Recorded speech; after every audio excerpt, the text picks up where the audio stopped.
more and more people are choosing plant-based foods for their health and, the planet. They're discovering the amazing benefits of vegetables, fruits, nuts and seeds. At the same time, the ketogenic diet has gained huge popularity. People are turning to keto for weight management and improved well-being. This surge in interest shows that people are becoming more conscious of their food choices. They're looking for ways to fuel their bodies with nutritious options. But can you combine the goodness of plant-based eating with the principles of keto? Absolutely.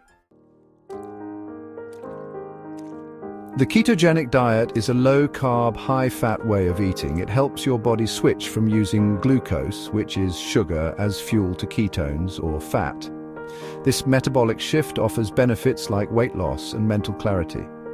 A vegetarian diet focuses on plant-based foods. This includes fruits, vegetables, legumes, grains, nuts and seeds. It avoids meat, poultry and fish. Both diets offer incredible health benefits. Keto can boost energy and improve blood sugar control. Vegetarian diets are rich in fiber, vitamins and antioxidants. They can reduce the risk of heart disease and certain cancers.